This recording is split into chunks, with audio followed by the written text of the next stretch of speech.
Operation devil hunt শুরু, গাজীপুরে কর্মসূচি স্থগিত বৈষম্য বিরোধী শিক্ষার্থীদের। আওয়ামী লীগের হামলার ঘটনায় গ্রেফতার 16। নির্বাচিত সরকারের কাছে ক্ষমতা হস্তান্তর নিয়ে কোনো সন্দেহ নেই, জানালেন আইন উপদেষ্টা। 6 কমিশনের প্রস্তাবগুলোর মধ্যে কিছু বাস্তবায়ন নির্বাচনের আগেই। পলাতক ফ্যাসিস্টের ষড়যন্ত্র প্রতিরোধ করবে বিএনপি, বলেন ডক্টর মোশাররফ। সংস্কার নিয়ে নানামুখী ষড়যন্ত্র চলছে, মন্তব্য গয়েশ্বরের। ডক্টর ইউনূসকে জঙ্গি লিডার বানাতে $1 মিলিয়ন খরচ করছে ভারতীয় মিডিয়া, বলেছেন প্রেস সচিব। সম্পর্ক ভালো রাখতে দায়িত্বশীল হতে হবে দিল্লিকে, অভিমত বিশ্লেষকদের। দেখছেন ক্রাউন সিমেন্ট সংবাদ শিরোনাম। এবার বিস্তারিত। সারা দেশে যৌথ বাহিনীর সমন্বয়ে অপারেশন ডেভিল হান্ট শুরু করেছে সরকার। স্বরাষ্ট্র মন্ত্রণালয়ের এক প্রেস বিজ্ঞপ্তিতে এই অভিযানের কথা জানানো হয়েছে। প্রেস বিজ্ঞপ্তিতে বলা হয়, শুক্রবার রাতে গাজীপুরের ছাত্র জনতার উপর সন্ত্রাসী আক্রমণের ঘটনায় শনিবার স্বরাষ্ট্র মন্ত্রণালয়ের আইন শৃঙ্খলা বাহিনীগুলোর সমন্বয়ে সভা অনুষ্ঠিত হয়েছে। সভায় সংশ্লিষ্ট এলাকার আইন শৃঙ্খলা পরিস্থিতি স্বাভাবিক রাখার লক্ষ্যে ও সন্ত্রাসীদের আইনের আওতায় আনতে যৌথ বাহিনীর সমন্বয়ে অপারেশন ডেভিল হান্ট পরিচালনার সিদ্ধান্ত হয়েছে। অপারেশন ডেভিল হান্টের ব্যাপারে আজ প্রেস ব্রিফিং এর মাধ্যমে বিস্তারিত জানানো হবে বলেও উল্লেখ করা হয়েছে। এদিকে প্রশাসনের আশ্বাস ও অপারেশন ডেভিল হান্ট পর্যবেক্ষণের ঘোষণা দিয়ে গাজীপুরে অবস্থান কর্মসূচি স্থগিত করেছে বৈষম্য বিরোধী শিক্ষার্থীরা। সাবেক মন্ত্রীর বাড়িতে ছাত্রদের উপর আওয়ামী লীগের হামলার ঘটনায় গ্রেফতার করা হয়েছে 16 জনকে। সাময়িক বরখাস্ত করা হয়েছে সদর থানার ওসিকে। এর আগে গতকাল শহরের রাজবাড়ী মাঠে বিক্ষোভ সমাবেশ করে শিক্ষার্থীরা। গাজীপুর প্রতিনিধি মীর মোহাম্মদ ফারুকের তথ্য ছবিতে ডেস্ক রিপোর্ট। গাজীপুরে বৈষম্য বিরোধী ছাত্র আন্দোলনের নেতাকর্মীদের উপর হামলার প্রতিবাদে শহরের রাজবাড়ী সড়ক অবরোধ করে সংগঠনটির নেতাকর্মীরা। এতে যোগ দেন সংগঠনটির আহ্বায়ক হাসনাত আব্দুল্লাহ ও কেন্দ্রীয় সমন্বয়ক সার্জিস আলম। জেলা প্রশাসকের কার্যালয়ের সামনের সড়কে অবস্থান নিয়ে বিক্ষোভ করেন তারা। আলটিমেটাম দেন হামলাকারীদের গ্রেপ্তারের।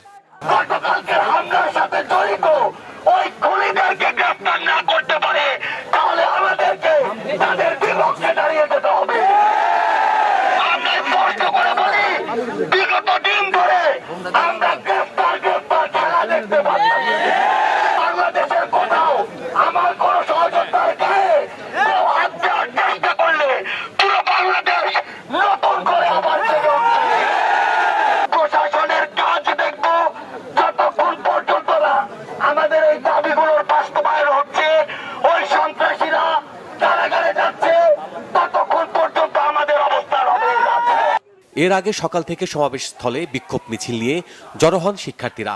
তাদের এই সমাবেশে একত্রতা জানায় গাজীপুর জেলা ও মহানগরের জাতীয় নাগরিক কমিটি। বক্তব্য রাখেন জাতীয় নাগরিক কমিটির কেন্দ্রীয় সংগঠক আলী নাসের খান সহ অন্যরা।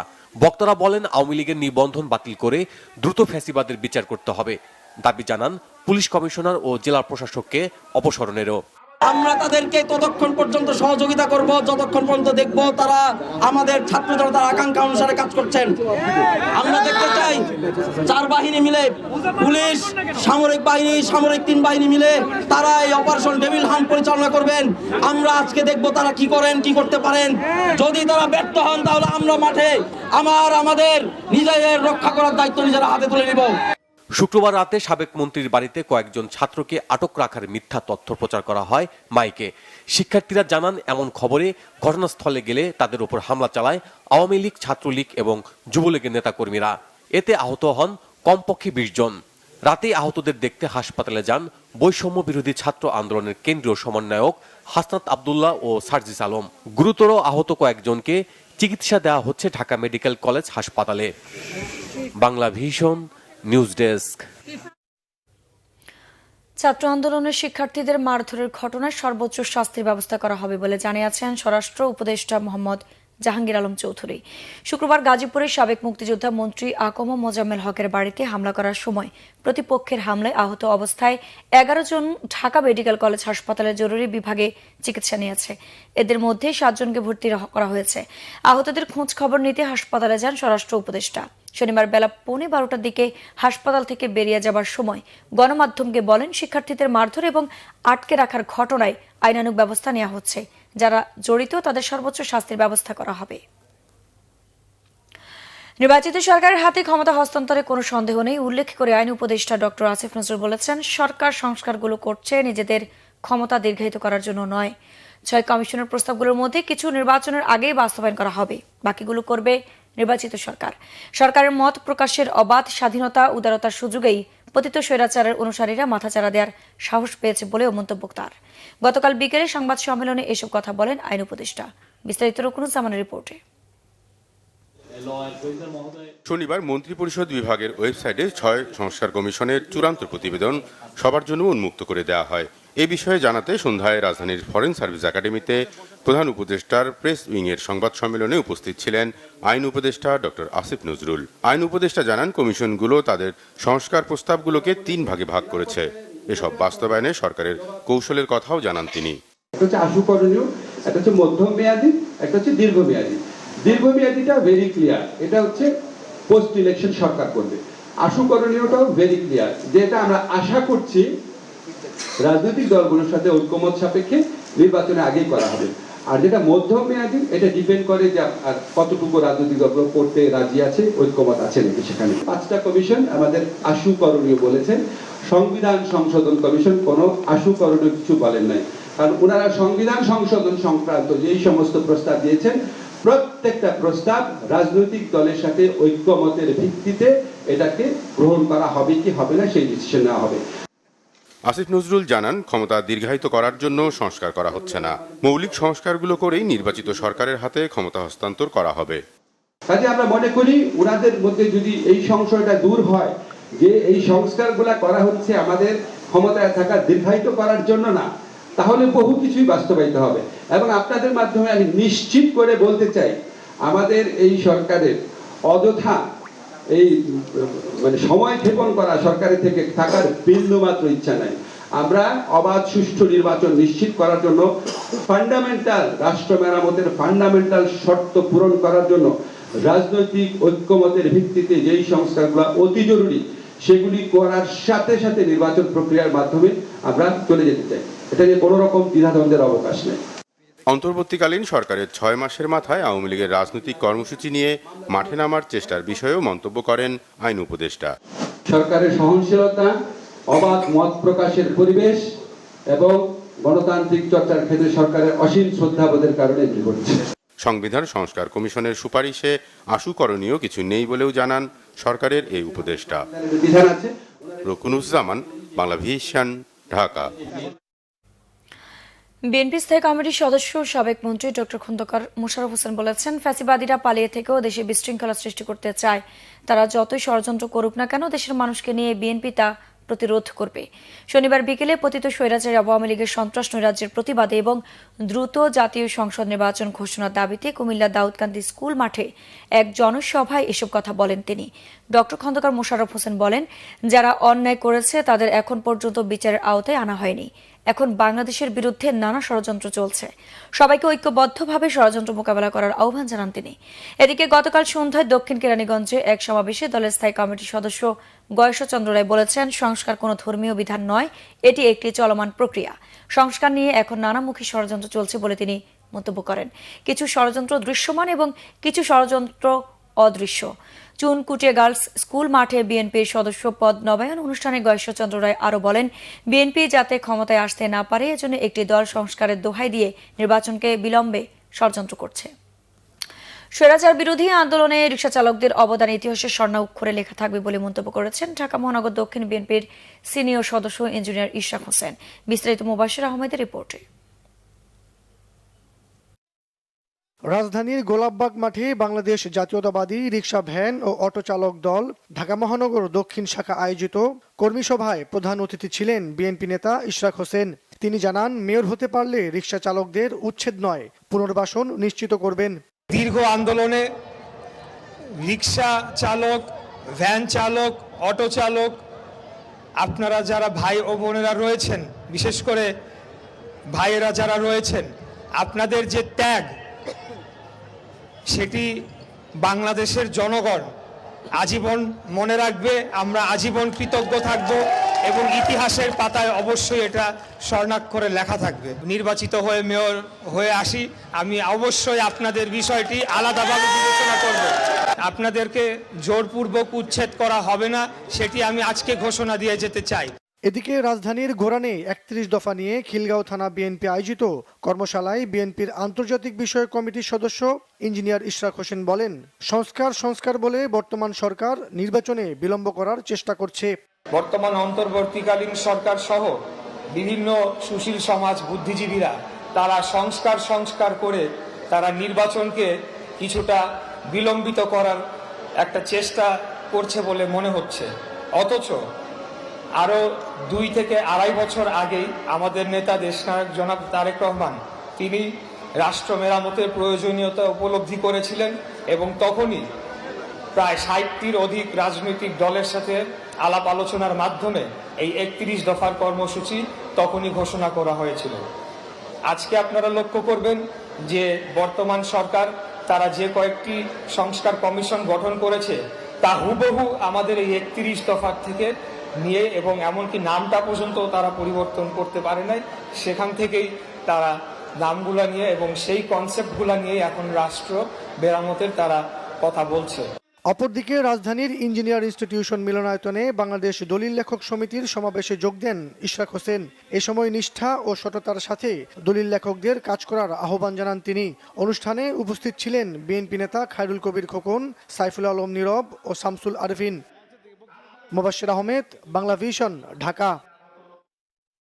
অন্তর্বর্তী সরকারকে বিশ্বের সামনে নেতিবাচকভাবে তুলে ধরতে বিপুল অর্থের বিনিময়ে বড় ষড়যন্ত্র হচ্ছে বলে মন্তব্য করেছেন প্রধান উপদেষ্টার প্রেস সচিব শফিকুল আলম। এদিকে সমালোচনা করলেও অন্তর্বর্তী সরকারকে কোনোভাবেই ব্যর্থ হতে দেবে না বিএনপি বলেছেন দলের সিনিয়র যুগ্ম মহাসচিব রুহুল কবির রিজভী। বিস্তারিত ফজলে রাব্বির প্রতিবেদনে। জাতীয় প্রেস ক্লাবের জহুর হোসেন চৌধুরী হলে অনুষ্ঠিত হয়ে গেল দ্রোহের গ্রাফিতি ২৪-এর গণঅভ্যুত্থান গ্রন্থের প্রকাশনা উৎসব। এতে যোগ দেন প্রধান উপদেষ্টার প্রেস সচিব শফিকুল আলম ও বিএনপির সিনিয়র যুগ্ম মহাসচিব রুহুল কবির রিজভী। আমি বলবো আমরা দেশের চলমান পরিস্থিতিতে সবাইকে শান্ত থাকার আহ্বান জানান প্রধান উপদেষ্টার প্রেস সচিব। অভিযোগ করে বলেন, ডক্টর ইউনূস সরকারকে জঙ্গি লিডার প্রমাণ করতে $1 মিলিয়ন খরচ করছে ভারত। ফ্যাসিস্ট সরকারকে আবারও যেন ফিরিয়ে আনতে না পারে সেই জন্য সবাইকে ঐক্যবদ্ধ থাকার আহ্বান জানান তিনি। তারা চাচ্ছেন বাংলাদেশকে এই যে ন্যারেটিভকে তারা চ্যালেঞ্জ করতে চাচ্ছেন। বারবার আপনি ওদের মেসেজগুলো দেখেন, ৩,০০০ পুলিশ মারা গেছে, ওদের মাঝে ইউনূস হচ্ছে জঙ্গি লিডার, ইউনূসকে ঘিরে আছে কারা জঙ্গি লিডার। এটা কেন করছে জানেন? এটা খুবই ওয়েল অর্কেস্ট্রেটেড ক্যাম্পেইন এবং এটা ইন্ডিয়ান মিডিয়াও এটার সাথে জড়িত। তারা মিলিয়নস অফ ডলার খরচ করছে এই হাসিনার অলিগার্কগুলো। সে একটা নতুন ন্যারেটিভ তৈরি করতে চাচ্ছে, ওয়ার্ল্ডে বুঝাইতে চাচ্ছে যেই তুমি যে এটাকে গণঅভ্যুত্থান বলতেছো সেটা আসলে গণঅভ্যুত্থান না। বিএনপির সিনিয়র যুগ্ম মহাসচিব রুহুল কবির রিজভী বলেন, গণঅভ্যুত্থানকে ব্যর্থ হতে দেয়া যাবে না। ফ্যাসিস্টদের ষড়যন্ত্রের বিরুদ্ধে সবাইকে সতর্ক থাকার আহ্বান জানান তিনি। এখন আমরা কথা বলছি, ডক্টর ইউনূস সাহেবের বিরুদ্ধে কথা বলছি, অন্তর্বর্তীকালীন সরকারের বিরুদ্ধে সমালোচনা করছি, কিন্তু এটা করার পর মনের মধ্যে এই ভয়টি নেই যে আমি গুম হয়ে যাব, বা আমাকে ধরে নিয়ে গিয়ে বা বাসা থেকে আমার স্ত্রীর কাছ থেকে ধরে নিয়ে গিয়ে আমি ক্রস ফায়ারের শিকার হব, সেই ভয়টি তো নেই। কমপক্ষে ওই জায়গা থেকে তো আমরা মুক্তি পেয়েছি, ওইটুক নিঃশ্বাস তো আমরা নিতে পারছি। ফ্যাসিবাদের দোসররা আবারও যেন দেশে ফিরে এসে নৈরাজ্য সৃষ্টি করতে না পারে এজন্য গ্রাফিতির মাধ্যমে তাদের কর্মকাণ্ড সবার মধ্যে ছড়িয়ে দেওয়ার আহ্বান জানান বক্তারা। ফজলে রাব্বি, বাংলা ভিশন, ঢাকা। যে কোনো ধরনের টানাপোড়েন বাংলাদেশ ভারত দুদেশের জন্য ক্ষতিকর বলে মনে করেন আন্তর্জাতিক সম্পর্ক বিশ্লেষকরা। কোনো দেশের ভিতর থেকে যেন অপর দেশের বিরুদ্ধে কেউ কথা বলতে না পারে সেদিকে নজর দেওয়ার পরামর্শ তাদের। রিপোর্ট করছেন ইমরুল কায়েস। গণ অভ্যুত্থানে ক্ষমতাচ্যুত প্রধানমন্ত্রী শেখ হাসিনা পালিয়ে ভারতে আশ্রয় নেওয়ার পর থেকেই বাংলাদেশ ভারত সম্পর্কে চলছে টানাপোড়েন। বিভিন্ন সময়ে শেখ হাসিনার অডিও বার্তা দুদেশের সম্পর্কের আগুনে ঘি ঢালার কাজ করছে। সম্প্রতি শিক্ষার্থীদের উদ্দেশ্যে শেখ হাসিনা সামাজিক মাধ্যমে ভাষণ দিলে ভারতের ভারপ্রাপ্ত হাইকমিশনারকে তলব করে প্রতিবাদ জানায় বাংলাদেশ।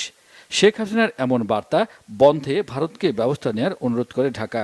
জবাবে দিল্লিতে নিযুক্ত বাংলাদেশের ভারপ্রাপ্ত হাইকমিশনারকে পাল্টা তলব করে ভারত। শেখ হাসিনার মন্তব্যগুলো তার একান্ত ব্যক্তিগত, এতে ভারতের কোনো ভূমিকা নেই জানিয়ে বলা হয় বিষয়টি ভারত সরকারের অবস্থানের সঙ্গে জুড়ে দেয় দ্বিপক্ষীয় সম্পর্কে প্রভাব ফেলবে। comprehensive global strategic partnership. তবে ভারতের এমন যুক্তি মানতে নারাজ বিশ্লেষকরা। বলছেন, বড় দেশ হিসেবে ভারতকে এই সম্পর্ক স্বাভাবিক রাখতে দায়িত্বশীল হতে হবে। বাংলাদেশ বিরোধী কথাবার্তা বললে তারা যুক্তি দিচ্ছেন গণতন্ত্রের, কিন্তু আমরা তো এরকমও দেখেছি যে ভারত সম্পর্কে বাংলাদেশি কোনো ছাত্রছাত্রী ভারতে কথা বললে তাদেরকে ডিপোর্টেশনও করে দেওয়া হচ্ছে। সুতরাং দায়িত্বশীল আচরণের যেটা আমরা মনে করি যে কূটনৈতিকভাবে বলেন পলিটিক্যাল শিষ্টাচার বলতে যে জিনিসগুলি বোঝায়, সেগুলি আমার মনে হয় বিজেপি এবং বিজেপি সরকারের অধীনস্থ যারা আছেন তাদেরকেই দেখাতে হবে। দুদেশের নেওয়া পদক্ষেপের ভিত্তিতে ভবিষ্যৎ সম্পর্ক মূল্যায়নের আহ্বান আন্তর্জাতিক বিশ্লেষকদের। দেখা দরকার যে অ্যাগ্রিমেন্টগুলো হয়েছে, অনেক সময় অনেকেই বলছে যে এই অ্যাগ্রিমেন্টগুলো আমাদের স্বার্থ রক্ষা হয়নি। তাই যদি হয়ে থাকে সেই হোমওয়ার্ক করা দরকার যে আসলে কোন ক্লজটা একতরফা হয়নি, কোন ক্লজটা একদিকে চলে গেছে এবং কিভাবে ব্যালেন্স আনা যায়। এই ব্যাপারগুলো আমার মনে হয় খুবই গুরুত্বপূর্ণ, সেই জায়গায় কিন্তু নজর দেওয়াটা দরকার। প্রতিবেশী দেশ হিসেবে ভারত গণতান্ত্রিক বাংলাদেশ দেখতে চায় বলে মনে করেন তারা। নেগেটিভ কথাবার্তা। ইমরুল কায়েস, বাংলা ভিশন, ঢাকা। বাপেক্সের অদক্ষতা ও দুর্নীতি জ্বালানি খাতে পিছিয়ে থাকার কারণ বলে মন্তব্য করেছেন বিদ্যুৎ ও জ্বালানি বিষয়ক উপদেষ্টা ফাজল কবির খান। গতকাল জিওলজিক্যাল সোসাইটির নতুন কার্যনির্বাহী কমিটির অভিষেক অনুষ্ঠানে তিনি একথা বলেন। উপদেষ্টা বলেন, গ্যাস অনুসন্ধান ও উত্তোলনে অনেক পিছিয়ে পড়েছে দেশ। সমুদ্র ও স্থলভাগে গ্যাস অনুসন্ধানে কার্যকর পদক্ষেপ নেওয়া হয়নি। তিনি বলেন, বাপেক্সের বিরুদ্ধে কূপ খনন নিয়ে ব্যাপক অভিযোগ রয়েছে। এছাড়া সরকারি এ প্রতিষ্ঠানের সক্ষমতা কম বলেও জানান তিনি। বলেন, দেশীয় গ্যাস অনুসন্ধান ও উত্তোলন কম বলেই দামি এলএনজি আমদানি করতে হচ্ছে। দেশীয় গ্যাস ফিল্ড থেকে বিদেশি প্রতিষ্ঠানগুলোর তুলনায় বাপেক্সের দক্ষতা অনেক কম। এর জন্য গেল সরকারের বিভিন্ন পদক্ষেপের পাশাপাশি বাপেক্স কর্তৃপক্ষকেও দায়ী করেন বিদ্যুৎ ও জ্বালানি উপদেষ্টা। গাজায় যুদ্ধবিরতি চুক্তির পর পঞ্চম ধাপে 3 ইসরায়েলি জিম্মিকে মুক্তি দিল হামাস। মুক্তি পাওয়া 3 ইসরায়েলিরা হলেন এলি শারাবি, ওহাদ বিন অমি এবং অরলেভি। বিনিময়ে 183 ফিলিস্তিনি বন্দীকে মুক্তি দিয়েছে ইসরায়েল। শনিবার স্থানীয় সময় 11টার দিকে গাজার দেইর আল বালা শহরে রেড ক্রসের কাছে এই ইসরায়েলি জিম্মিদের তুলে দেয় হামাস। পরে রামাল্লা থেকে 183 বন্দীকে মুক্তি দেয় ইসরায়েলি প্রশাসন। ফিলিস্তিনি বন্দীদের মুক্তি চূড়ান্ত মুহূর্তে রামাল্লায় জড়ো হয়েছে হাজার হাজার ফিলিস্তিনি। এর আগে গাজায় যুদ্ধবিরতি শুরু হওয়ার পর 4 ধাপে 18 ইসরায়েলি জিম্মিকে মুক্তি দেয় ফিলিস্তিনের স্বাধীনতাকামী সংগঠন হামাস। একই সময় ইসরায়েলি 383 ফিলিস্তিনিকে মুক্তি দিয়েছে। সংবাদ শেষ করব ক্রাউন সিমেন্ট শিরোনামগুলো আরেকবার জানিয়ে। অপারেশন ডেভিল হান্ট শুরু, গাজীপুরে কর্মসূচি স্থগিত বৈষম্য বিরোধী শিক্ষার্থীদের। আওয়ামী লীগের হামলার ঘটনায় গ্রেফতার 16। নির্বাচিত সরকার কাছে ক্ষমতা হস্তান্তর নিয়ে কোনো সন্দেহ নেই, জানালেন আইন উপদেষ্টা। 6 কমিশনের প্রস্তাবগুলোর মধ্যে কিছু বাস্তবায়ন নির্বাচনের আগেই। পলাতক ফ্যাসিস্টের ষড়যন্ত্র প্রতিরোধ করবে বিএনপি, বললেন ডক্টর মোশাররফ। সংস্কার নিয়ে নানামুখী ষড়যন্ত্র চলছে, মন্তব্য গয়েশ্বরের। ডক্টর ইউনূসকে জঙ্গি লিডার বানাতে $1 মিলিয়ন খরচ করছে ভারতীয় মিডিয়া, বলেছেন প্রেস সচিব। সম্পর্ক ভালো রাখতে দায়িত্বশীল হতে হবে দিল্লিকে, অভিমত বিশ্লেষকদের। দর্শক, ছিল এখনকার মতো, পরের সংবাদ সকাল 10টায়। এর আগে 9টায় রয়েছে নিউজ টপ 10, দেখার আমন্ত্রণ রইল। এছাড়া বাংলা ভিশন সংবাদ ও সংবাদ সংশ্লিষ্ট অনুষ্ঠান দেখতে ভিজিট করুন www.bvnews24.com ও facebook.com/banglavisionnews এবং সাবস্ক্রাইব করুন youtube.com/banglavisionnews। ধন্যবাদ।